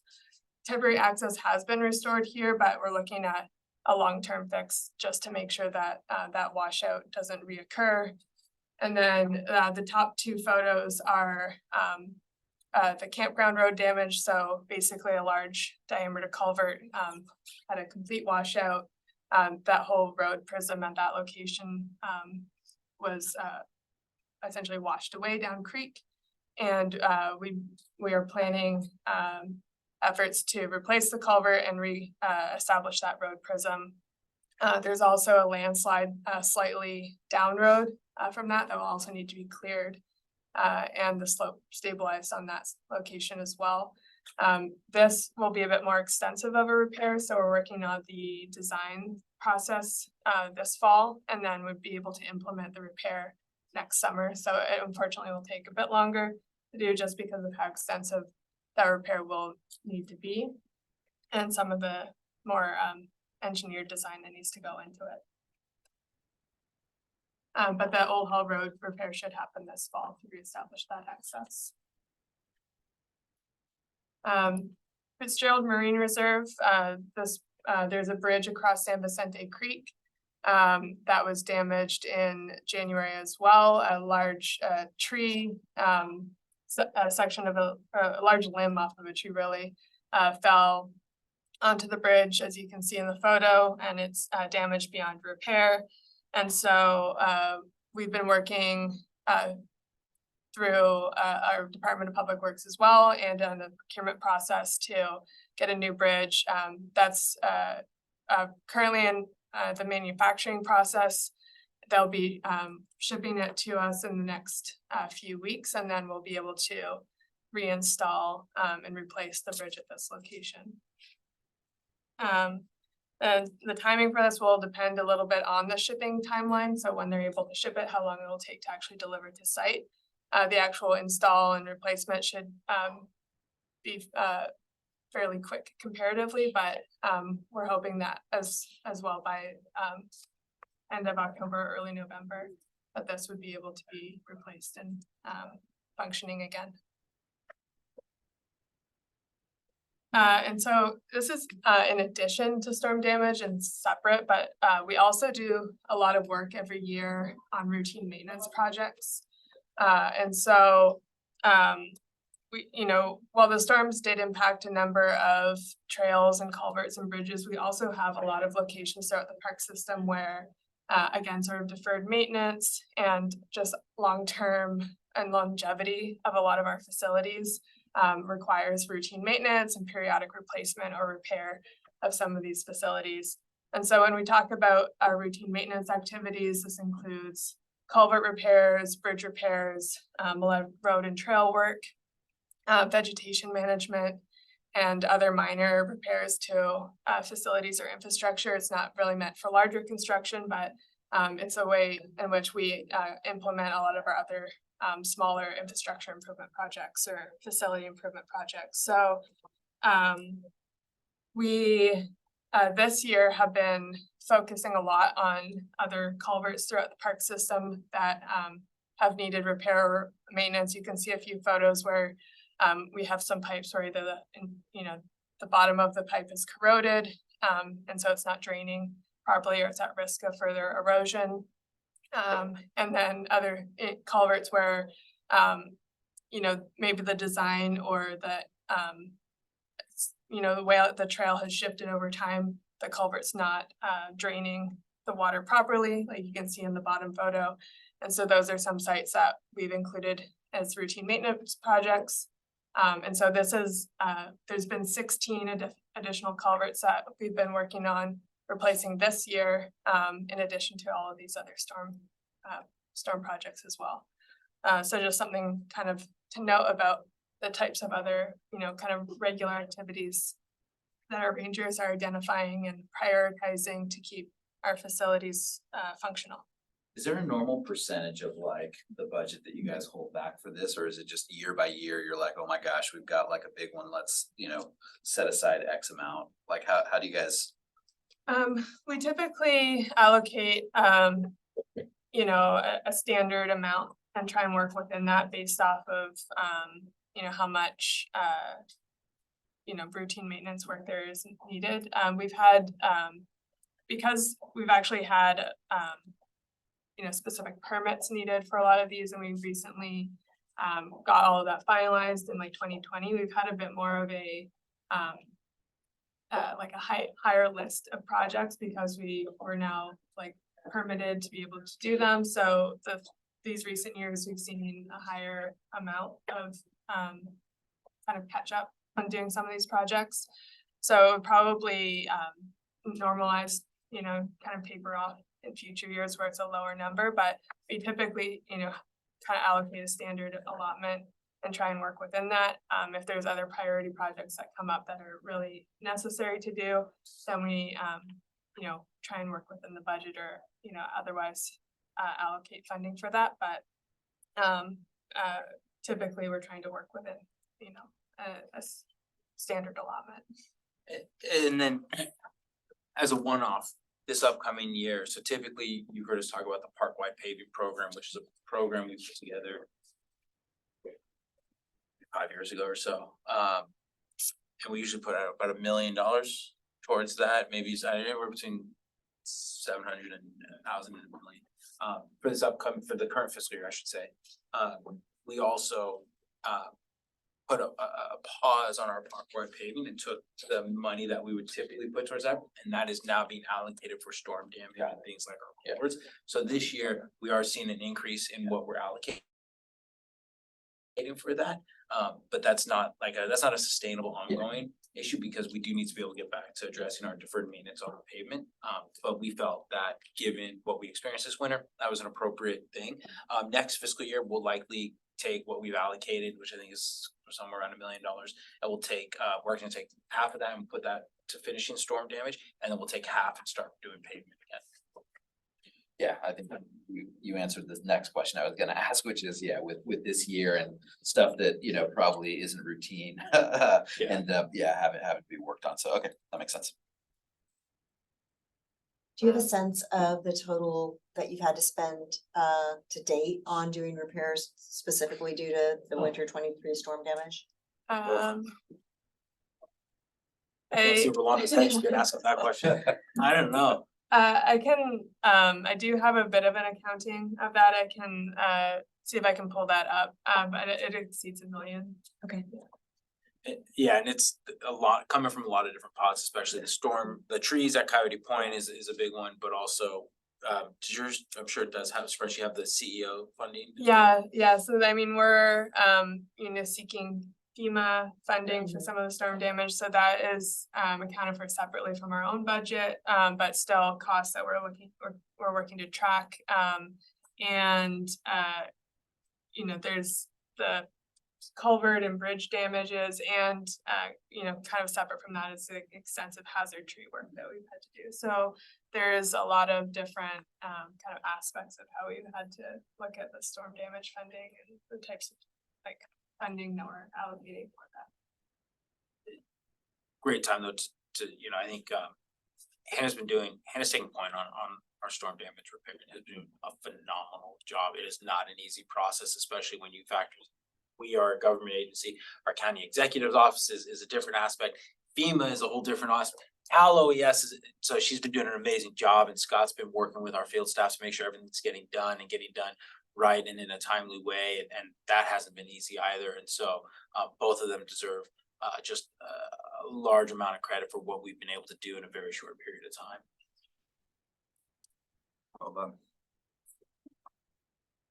And so moving on to visitor services, I wanted to highlight kind of another series of events that we'll be having coming up to just highlight our park system. Next year, 2024, will be the department's 100-year anniversary. Memorial County Park was our first county park, and that was established in 1924.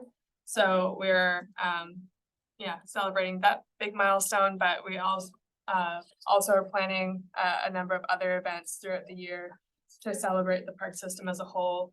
And so the main event will be the 100-year celebration at Memorial Park in July, scheduled for July 11th, just to really highlight that centennial anniversary for the park and for the department. We're also highlighting the celebration of opening our newest park, Tenitas. So that will be a to be determined date, but when we are able to open that park, schedule celebratory event for that opening. Wonderlic County Park is turning 50 next year, so we have an event planned with the Friends of Hutter and Wonderlic as well, scheduled for April.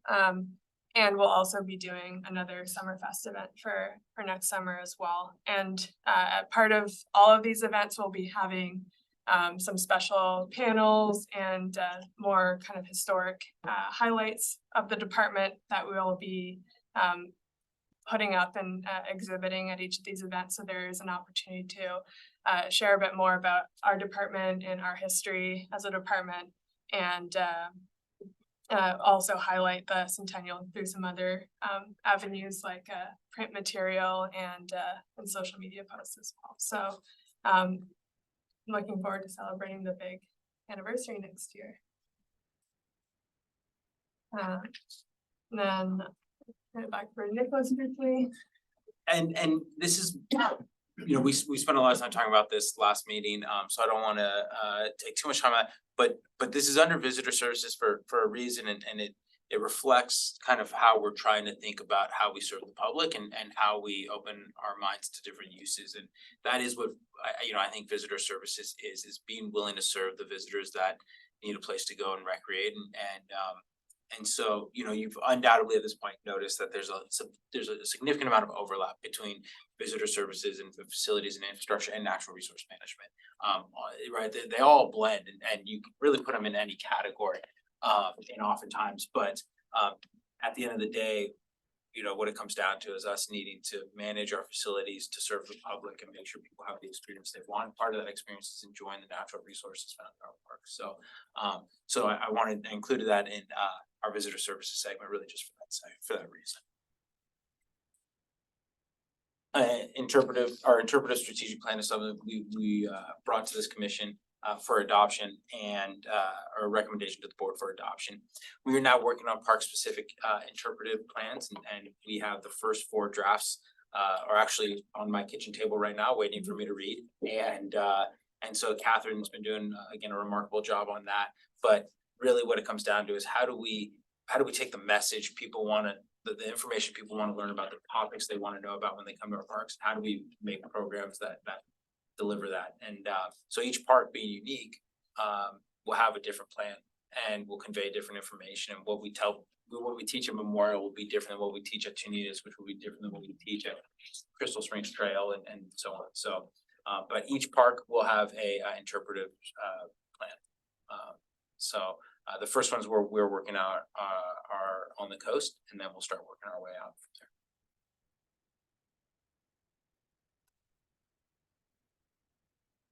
And then, we'll close out with our last strategic priority area, natural resource management. So I'll start with some updates regarding our fuel reduction efforts.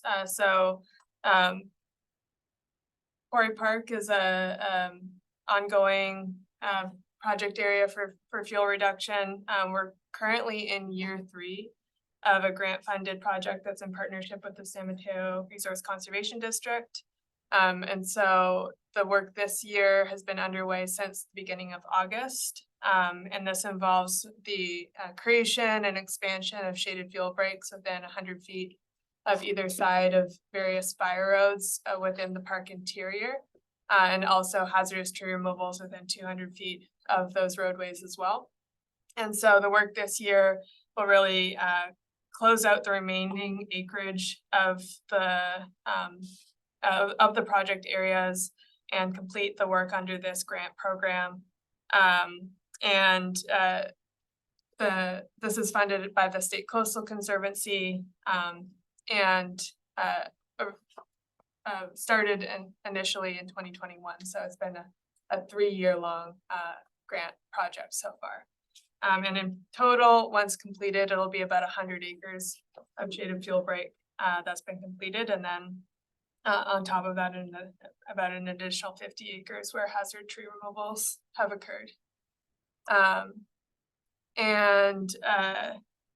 The department also had recently completed another CEQA review process for expanding fuel reduction in other areas of Quarry Park.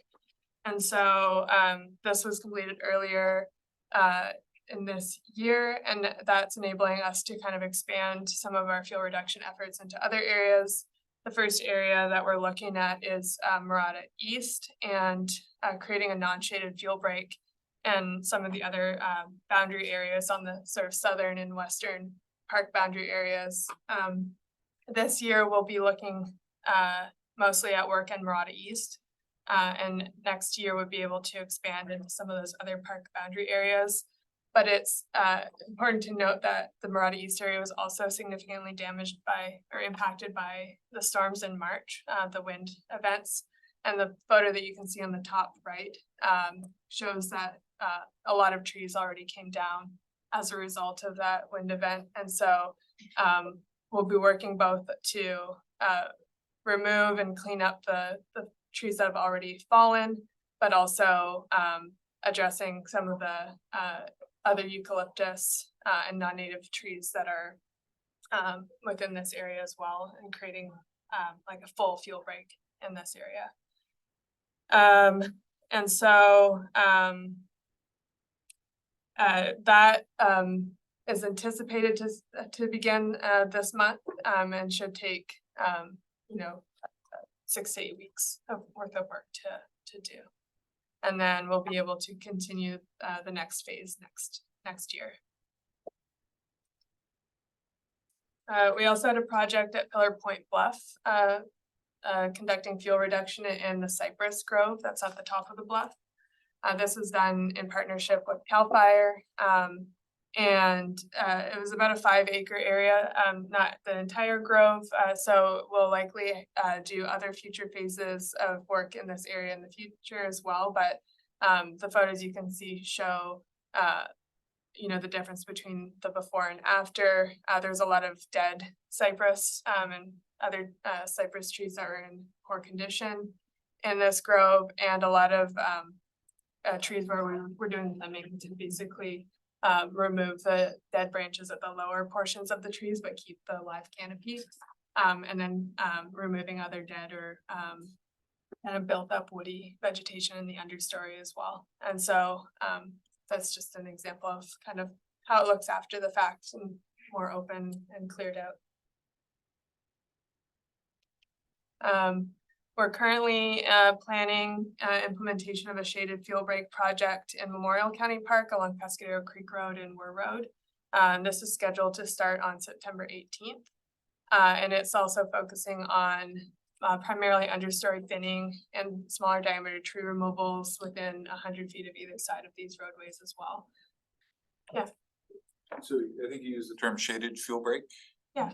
And I'm not quite sure I know what that. Yeah, happy to explain the difference. So for shaded fuel break, what we're talking about is really retaining the existing mature canopy. So the upper canopy of the larger and more mature trees. So you're still getting essentially the same level or close to the same level of shaded cover. We do work to try and kind of create a bit more spacing in the canopy so it can help maybe mitigate some of the potential spread of fire in a tree canopy, but we're largely focusing on thinning and vegetation management in the understory for shaded fuel break. Whereas a non-shaded fuel break, we're looking more at establishing a full, essentially removing the full existing canopy. And these are located in much more strategic locations where we have more feasible access for fire personnel to come in and create like a containment area, or is more focused on like a boundary or a ridge line where we're kind of seeking to also protect like infrastructure, create those types of kind of strategic fuel breaks. And so a lot of our projects are more focused on the shaded fuel break approach, but in certain locations where it's appropriate, we have proposed non-shaded fuel breaks as well. Gotcha. So the shaded fuel break kind of maintains some of the, some of the beauty and some of the shades. Keeps it Absolutely. pleasant, but you still get to get some of the benefits. Absolutely. And so this project will also focus on some hazard tree removals in this footprint as well, just to help mitigate any potential impact of trees potentially falling onto the roadways or creating obstructions in the event of a fire or an emergency. The park will remain open throughout the duration of the project. We'll just have some intermittent area closures while the crew is kind of moving through the work area, but it shouldn't affect the remainder of the camping season. And then lastly, I just wanted to highlight that, that the natural resource management team, in the summer months in particular, does spend a significant amount of time conducting rare, threatened, and endangered species monitoring for different plant and animal species that inhabit our parks. And so this is an ongoing activity that occurs every year, but certainly a big chunk of their time during the summer seasons. So kind of going clockwise from the top in terms of species, there's the Consteella leptosiphon, which is a state endangered flower, and it's present in only one location on the San Mateo coast. And so the team does monitoring during its peak bloom to kind of do a census of the population and see how many plants are still present. And they're also working on efforts to collect seed and seed the species in other areas to try and expand the population elsewhere. And the experimental plots for seeding for that have been successful so far in terms of expanding into other areas. So we're hoping to be able to continue that to just try and help that population get a bit more sustainability. Throughout the summer months as well, particularly in July, there's monitoring for marbled murrelet, which is a endangered seabird that nests in redwood forests. And so the monitoring for this consists of essentially going out into the forest in the early morning and looking for nesting activity for these birds and trying to identify whether or not we have potential occupied nesting areas within our parks. And this can help us inform how present they are, how much area in the park they're using for nesting habitat, and how we can better manage the forests in the future to try and create additional habitat and suitable nesting areas for the species. Western snowy plover is a species that's present on Tanitas Creek Beach, and we do monitoring for the species. Our observations currently are showing that they're mostly using the beach for foraging throughout the year. But with the park opening next year, we want to be able to continue to monitor and especially look for potential breeding of the species so that kind of concurrent with new users visiting the beach, we're able to also protect their breeding habitat if they start to use it for any nesting sites. And then lastly, as mentioned, the butterfly. This monitoring happens every other year, but this spring and summer was a monitoring year for that species. And this is present at San Bruno Mountain, and our monitoring helps us figure out kind of the population density at that park and helps us make decisions on different habitat management or habitat enhancement efforts and different type of recovery actions that we can work towards in partnership with U.S. Fish and Wildlife Service. And so, yeah, just wanted to highlight those because it's, I think, probably one of the favorite job duties of the NRM team and something they spend a lot of time on at this time of year. So with the plover, where did we land on Tanitas? Because I remember when the first, remember there was like a viewing area, and then I thought we were gonna, yeah. Yeah, I mean, so we dropped the viewing area. Yeah. But symbolic fencing.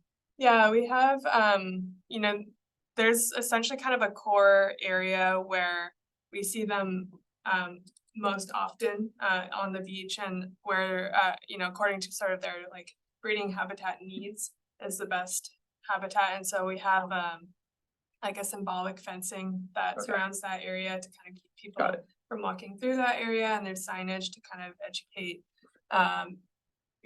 people who will be using the beach about staying out of that area and why. When it comes to potential nesting, if we do identify active nests in the future, there's other measures that state parks also uses to create another type of fencing around those nests that also actually helps prevent predation. So it's sort of another level beyond the symbolic fencing, but And symbolic fencing is just like posts, like Yeah, every. and kind of a cable, we'll A have like cable. a cable connecting, but it's not like a full Yeah, like, yeah, split full. rail fence or Got it. chain link fence or anything like that. Sorry, really, so the symbolic fence, so the way it's described to me, this actually, it's really cool. That's the only reason why I'm talking about is, so it's actually like a piece of twine. Mhm. So it's not heavy enough, it's not strong enough to serve as a perch Ah, for okay. predator birds, Yeah. but it's enough for Visually to. a person hopefully to look at and say, oh, I shouldn't go across that, right? So, so it accomplishes both objectives at one, but it's, yeah, it's just, but yeah. Through the chair, have we lost any species? No, I mean, all of our monitoring, you know, we're much more actively working on actually expanding and reintroducing species than we are like concerned about loss of species. You know, all of the monitoring indicates so far that you know, the species are stable where they're present. I'm thinking more of the under 100-year history Mm, that we Oh. have, you know, over that time period. You know, Yeah. orcs, it- we. Grizzly It bears, could- 60s, I don't know. It's hard to say. I mean, I know probably the best example is this, you know, San Bruno Mountain, because we had a habitat conservation plan from the 80s, and some of the initial biological studies made assumptions about like red-legged frog and San Francisco garter snake being present there, and those are species that we have never encountered. So maybe they existed there historically, but currently we haven't seen any. So that, you know, that may be the case for other parks too. But we do see the red-legged frog and the San Francisco garter snake elsewhere in the system, right? So they haven't gone extinct. Okay. They just may not be present where they historically were. I think the one thing is the coast yellow leptosiphid, right? When Hannah says that it's only in one place on the San Mateo County coast, what she means is in the entire world. So our efforts to save it are exactly, the importance of it is exactly what you're getting to, which is an unsuccessful effort would mean that the coast yellow leptosiphon would, I don't know if we would call it extinct, because I know we still have seeds reserved, but that's what you're looking at. So. Are those experimental plots, are they over by like Poplar Beach in Half Moon Bay or? So they're adjacent to the existing population, which is within the Fitzgerald Marine Reserve area. And the current plots are just in like an adjacent vicinity, just to kind of see how outplanting works in similar soil and kind of environmental conditions.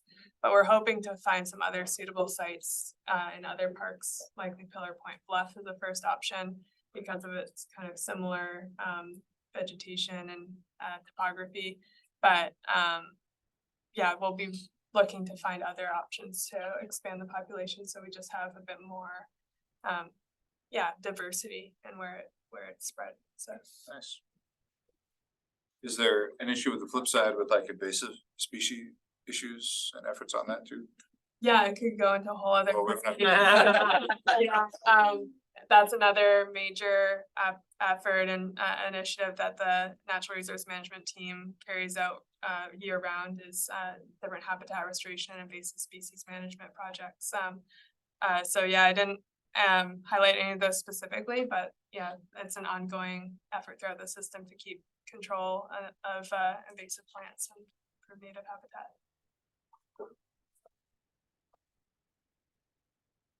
And then I believe that's the end of the presentation. That's it. To answer your question from earlier, before we open up for questions, it is 6,600 square feet. Is the paved surface, and it's 500 linear feet of track. Good. Yeah. But we're excited. Thanks for picking that up. Yeah. So at this point, we just want to turn it over to you all and answer any questions that you all may have. Yeah, I mean, great presentation. Yeah, any other commissioners? Thank you. I do have a question on, talk about a little bit about how the lessons of last winter, what are you changing any of your preparation going into this winter? Or changing your approach to, you know, maintenance or even infrastructure design? Yeah, I mean, I'll take first stab. I'm interested to get Scott's take on this as well. But from a preparation perspective, we did everything we normally do, and we did everything that is appropriate for a normal winter. And I think that's the issue, right? Is what we got was not a normal winter. The challenge we have is to engineer our projects to handle the capacity of water we receive. We'd be over engineering everything, and now we're talking about having to, instead of culverts, we're talking about bridges. Instead of rolling dips, we're talking about much bigger drainage projects on our trails. And so, for us, it's a balance, because we do want to make sure we're preserving that natural character of our parks. So I don't see us changing the way we go about engineering our projects. As far as preparation, I think we'll continue to do the same, which is really make sure we are clearing our drainages, making sure our culverts are cleared before the rains come. I would say it highlights the importance of us getting out ahead and fixing, or replacing culverts when needing to be replaced. But I don't think there are big significant changes that we would want to make. Scott, from your perspective, you It was a done very unusual series of storms from the beginning of the year. And what we found was the different directions that winds came in actually broke a lot of trees loose, because instead of the windward side, I think Coyote was a great example. Storms in the first part of the year were blowing from the north. And then we got a series of storms that actually blew from the west and the south. And the last one that hit us in March was from the east, which just took everything over. You could see the photos in Murata East. It looks like toothpicks, but it is absolute devastation what came down. So I don't think there's anything we can do in that sense, other than, I know you had a question about storm damage, and I know we reached probably over 1 million in hazard trees during the storms, and they were not the cleanup. Those were the hazards that were leaning, that we were taking out, went over $1 million. Wow. So our culvert replacement, we all designed for 100-year storm for all of our replacements. So we're pretty much doing everything we can. It was just kind of an adjustment to what was happening, and it was mind blowing. I've never seen anything like it in the system, and I've been here almost 20 years. It was incredible. And the thing too is, like, a lot of the trees in the system is, no pun intended, right? It was a perfect storm, right? We just came out of the worst drought, the state of California had ever had, the region of this world had in 1,200 years. And then we got hit with, hurricane level winds and rain. And so, you go from one extreme to the other. It's a hard thing for a tree in a natural environment to adjust to. And we saw the implications of that. It was really an unfortunate situation. And so. Just kind of tagging on to your question, I had a very similar question. In terms of, kind of future funding allocations I know we think of this last winter as very unusual, but it's possible that they'll become more frequent. I hope not, but it's possible they will. Do we change funding allocations? That was gonna be my next. Okay. Yeah, exactly. What does that mean for? You two are like already on the same wavelength. That's exactly. impressive. So I think, and I agree, right? I mean, I think any hope we have of like, will this be a normal winter? There's no such thing as a normal winter anymore, right? And so we agree. Do we change future funding? That's not something we've really had to dive into yet. We were fortunate that the Board of Supervisors allocated $3 million to the department and a one-time allocation for hazard trees. So what we were able to do was take out a lot of those hazard trees at Coyote Point. And we're gonna be doing a lot of the cleanup at Quarry Park. We took trees out at Fitzgerald Marine Reserve, but we're also gonna be hiring an arborist to develop a hazard tree program for us that will allow us to provide better guidance as to identifying where those hazards are and getting on top of that. Dan, who's our current arborist, he just does an amazing job getting in the field and checking all the high use areas to make sure we're mitigating those risks to a reasonable level. And so this hazard plan will certainly help in doing that. And then we probably still have 2 million of that, about right, about 2 million of that hazard money left. And so that'll carry us certainly through this fiscal year and probably next. Nice. And that'll give us time to figure out how we want to adjust our funding accordingly. All right, anything else from commissioners? Just one other question. This wasn't one that came, from your presentation, but I had a question about the broad scope of these projects. One has caught my attention, which is the Ralston bike path, since that's one of these ones that's affecting me personally. Yeah. But I was just curious, I had a nice conversation with the liaison from PG&E. You have to remember the name. Daniel Lafoy. Yeah, and he's Yeah. a super great guy, and he gave me a really great story about this, but the bike path got closed and then extended because the PG&E pipe stack is getting replaced, and since it's involving multiple agencies, but we're the ones who do the paving. I was curious, any updates on that and how we can get it open sooner? Yeah, Scott and I were just on a call with that, it was last week, Yeah. the end of last week. So the kind of the background of that is it did get shut down during the storms, and then PG&E came in immediately and started this pipeline project that was supposed to be ending in July. And then they said, never mind, we gotta extend it till October. All the while, there is a slip out, like what you saw in the pictures that Hannah presented on Sawyer Camp. There's a slip out like that on the Ralston Trail, not to the same extent. And so we're not at the point where we think it's been undermined to the point that it's a hazard. So when PG&E is done, we will do everything we can to open that trail as soon as possible, recognizing that Caltrans is gonna be doing a bank stabilization effort, and they're gonna be improving drainage there. So that trail will be opened as soon as it can, and we also understand that we may have to either do sporadic closures, so Caltrans can get their equipment where they need to and work where they need to. They were also talking about using flaggers, so we can leave the trail open depending on the nature of the work they're doing. But that's a long way of saying, as soon as PG&E is out, we're gonna open it.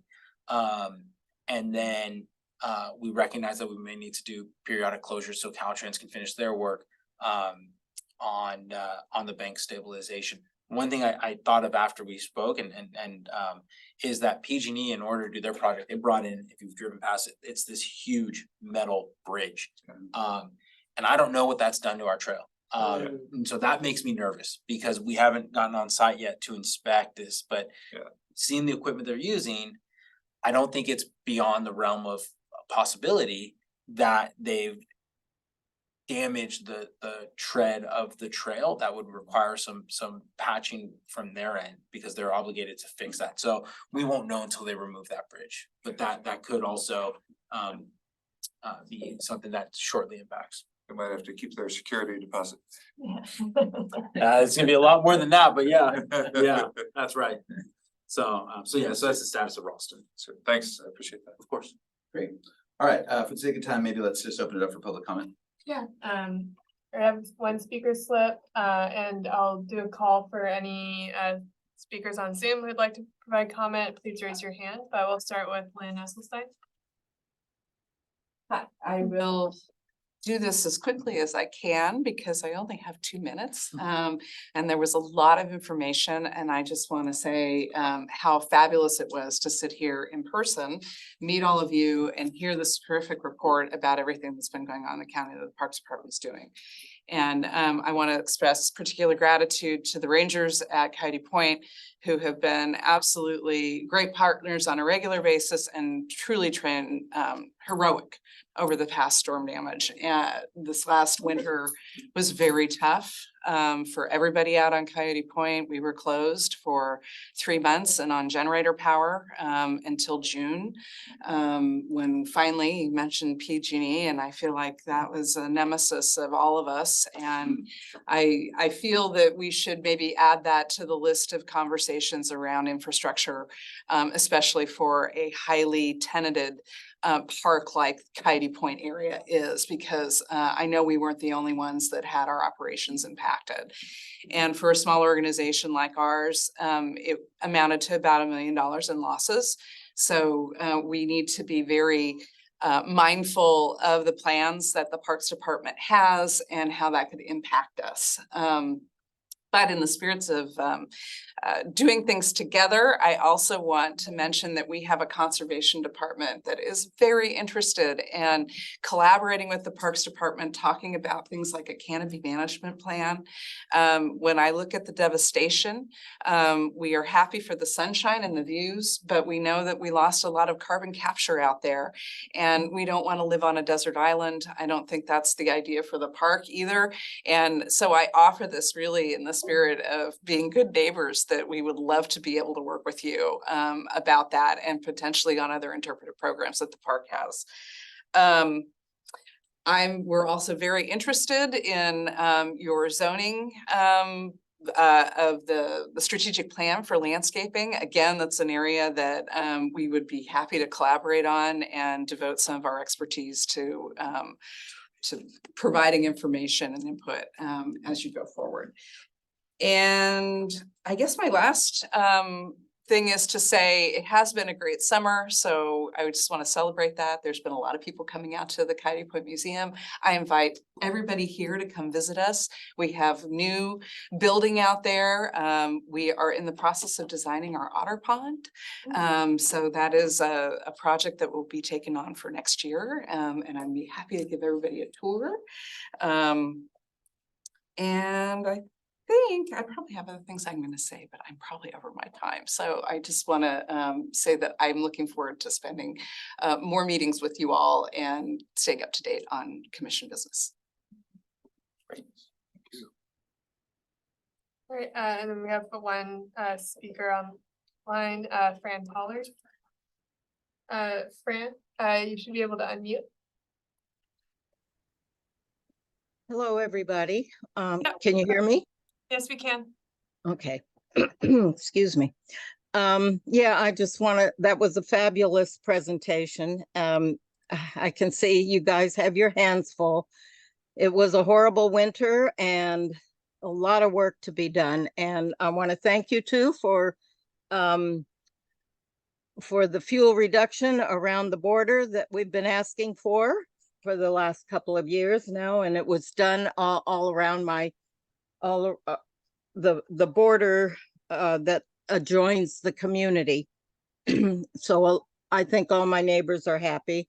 I'm the only one whose trees did not get cut. So I still have these towering trees across the street from my house. And it's very, by the way, I'm sorry, I didn't say, I'm Fran Pollard, El Granada, across from Quarry Park. And the towering trees, 100 feet or 150 feet high now, I'm just worried they're going to fall. I know they're harder to cut than the other trees, the single trees, because these are multiple trees that have grown together. But I'd be happy if you just cut them down to size.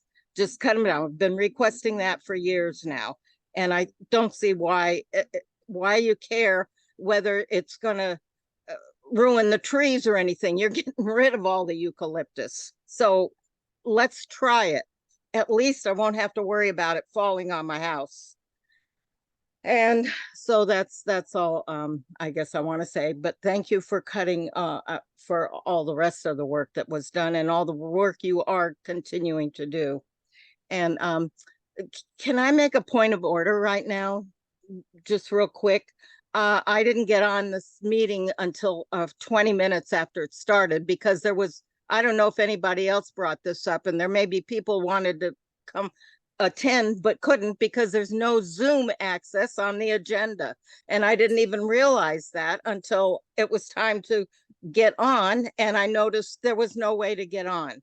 And I texted Nicholas, and he told me what to do. I couldn't do that, so I called Burnett, who's a friend down here in the community. He told me how to get on. You have to go to the Board of Supervisors calendar to find parks, to find the Zoom. That's everybody puts Zoom at the top of the agenda. Please, I would request you do that also.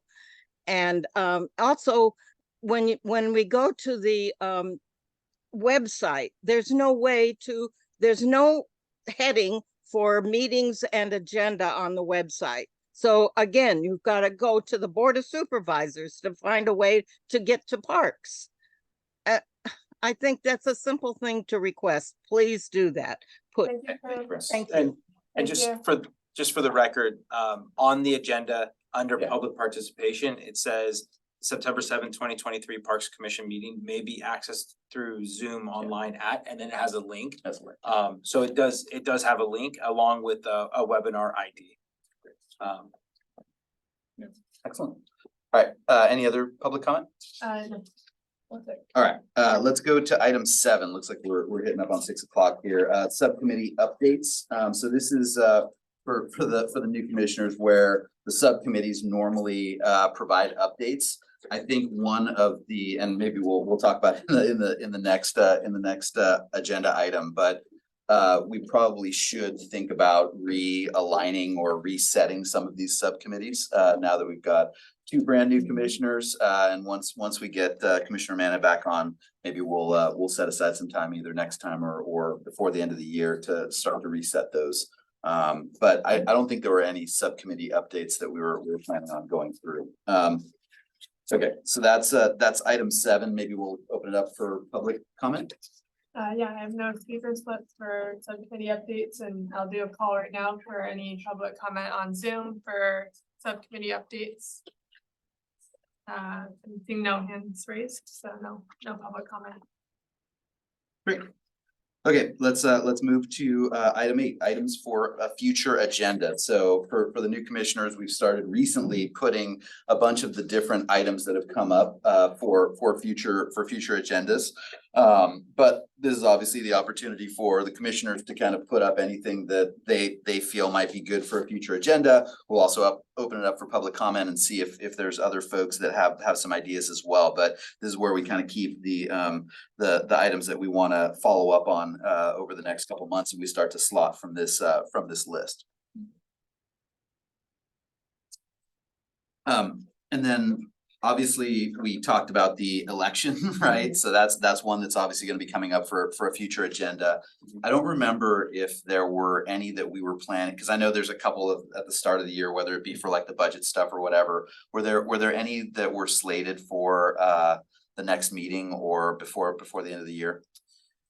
Have to revisit Yeah. the list that we had I early. remember there was something we had, sorry, that's slipping my mind right And I now. know like the fuel management program Yes. update is one, but we're still in progress on that effort. So it may not be the next meeting, but it may be still before the end of this year that we have that on an agenda.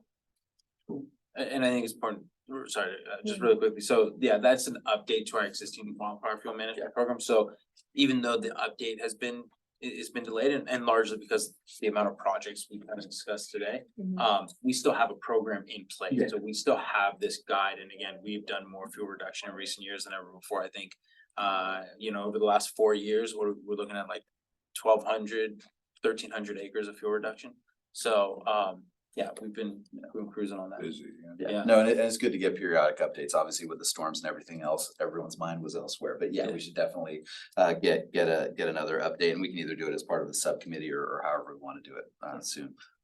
You had a. Yes, Mr. Chair, I'm not sure if this is an item for a future agenda or an item for a subcommittee, but I would like to learn a little bit more about how like your strategic priorities are integrated in the countywide climate adaptation plan and resiliency and sustainability goals.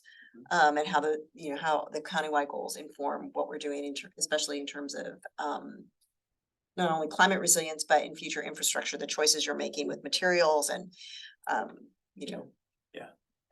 other procedures. So I don't know if that's a whole subcommittee in and of itself, or it's just a report you can give us. Probably would make that an agenda item. Yeah, I think there's a lot of examples of how those integrate into other county plans, department, initiatives or just countywide plan. Yes. So yeah. Great, thank you.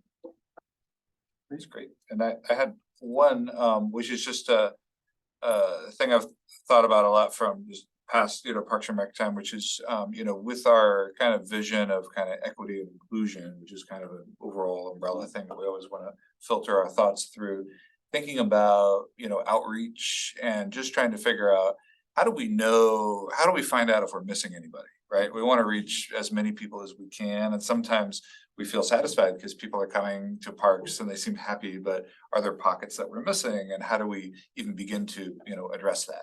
So I'm sure you guys think about that all the time. And Yeah. I don't know if that's worth bringing up at some point, because I'd love to learn more about that and see if there's other ways to do some outreach. Yeah, and we can certainly make that either an agenda topic, or if there's, I think there's a subcommittee on equity. Yeah. And I think it's either. Actually, your predecessor I was was. gonna say, I think you by default are on it, and so that might be something that we can sit down and talk about as a subcommittee, and then if you want that discussed as a full commission, we can do that as well. But I think that one can go either Yeah. way. That's a good one. Yeah, nice. Awesome. Great. Okay, well, let's open it up for public comment, see what everyone else has to say. We have one hand raised for public comment, it's Fran Pollard.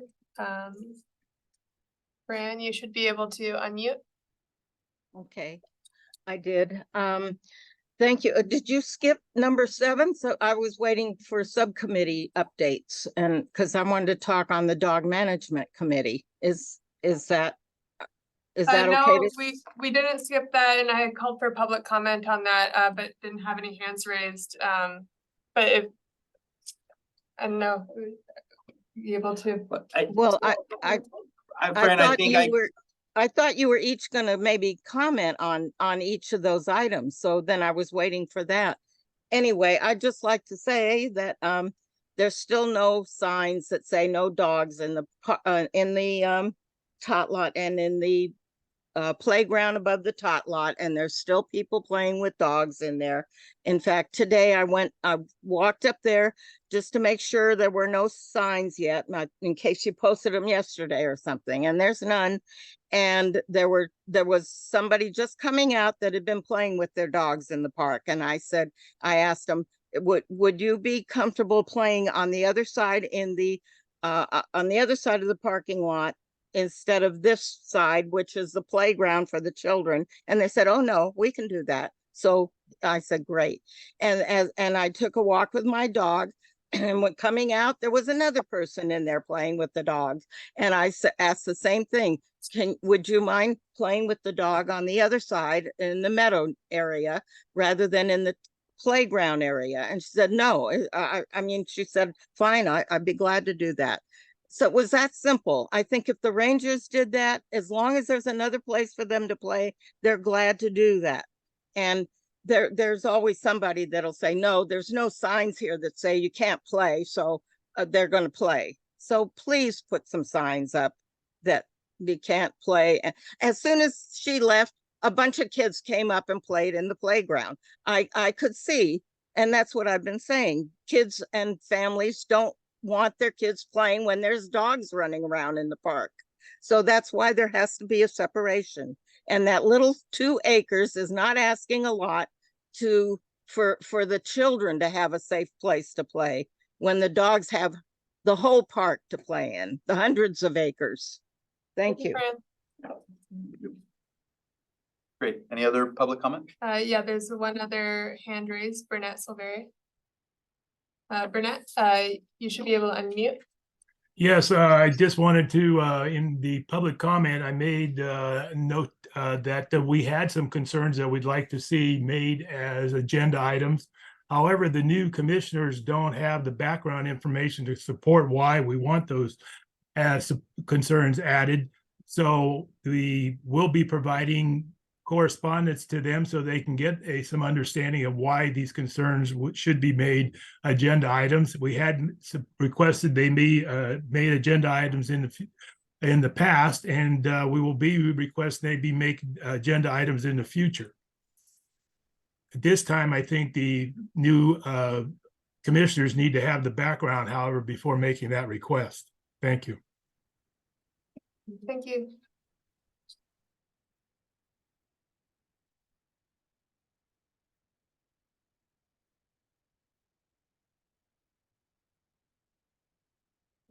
Okay, We're good?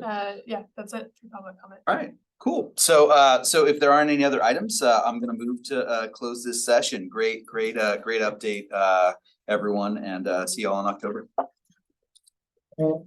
I will show you. Yeah. My. You forgot to mention Tails on Trails. I did. This was our. Yeah. the Coyote Point, How'd you like it? Thank you. I-